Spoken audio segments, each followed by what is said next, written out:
Jala galtee bartee kun daa'imman ashtii kaastee mammaa iddoo harka rachaa turre yeroo dardaree asitti dibata zayita wayinuu kan taate keessa deemnee jirra suma irratti waan beekechaa jirra. Akkuma isin gaadhee ture? Zayita wayinuu nu kennitanii. Zayita isin kenne? Daa'imni kee maal ta'e? Aanurraa ishee tokkoftatu malee. Daa'imuma ishee jedha mana yaala. Kiftii moo? Amma gaaffiin gaafadhaa gaaffii qabduun jedha. Haala jireenyaa naan jetti obboleettiin.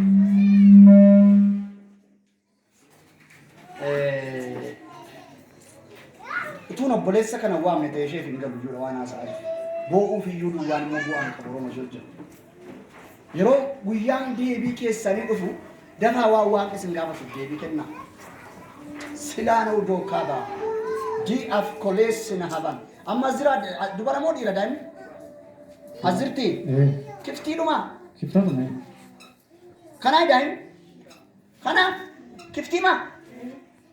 Yesus. Mee fidaana bira? Kun moota amrii biraadha jiru. Diyookiraazanii afrooliijii sana soodarree karabassaa waaqayyo kannaan jedha yoon dubbii kana dubbachaa obboleettii kana ijaan ilaalu. Waan isaan itti na komatantu jira. Hin badee jedhan. Arraa kaasee tola naan jedhe. Namnas dhaabatee lamaa. Waan jedhe sun. Resoona satifelaayis. Maal ta'etti an kun? Banaadhaa kun? I'm sorry. Sirriitti qabdaadha. Laalaa kana. Handhuurri daa'immatti garaamatti gaduramee jira. Uraan. Uramuu duwwaa otoo hin taane waan foon fakkaatu mi'a garaa diimaa tasee ol kee dhufee.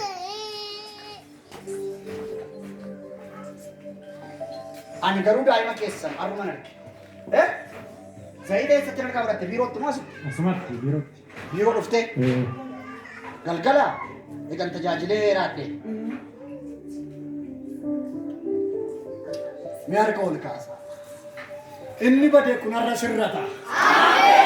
Haleluuyaa! Dogoggora warraa annuura muree ta'u, dogoggora uumamaa ta'u, namichi jaamaa ta'ee dhalate sun namaaf gaaffiidha, biyyaaf gaaffiidha, ija isaa banuu Yesuusin ulfina tureera. Waan an barsiisu siin galu baraan san barsiisu raajaa yeroo raaju. Wilai presa skrima sadabada.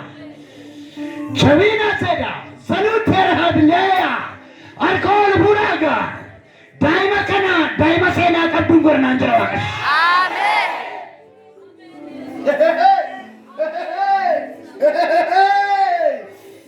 Arrachal kabena tu dibasai. Amen. Lammata deebi akkan bananne tori poddama. Amen. Ni gara daima kana bakke beeda bisinaachun dhaabbata. Alta gubain kuyo iya amen jedhe. Oi. Kana fuudhu yicha kamaatti naa qabatu moo viidiyoo sana fuudhu. Baay'ee disora. Waaqni koo waaqa hojiiti. Amen. Waaqa oduu miti. Amen. Ressa la barala di shara la barala che assa, ma cadesi, ma cadamo ma video che va bene. Brisson prata shara gassa.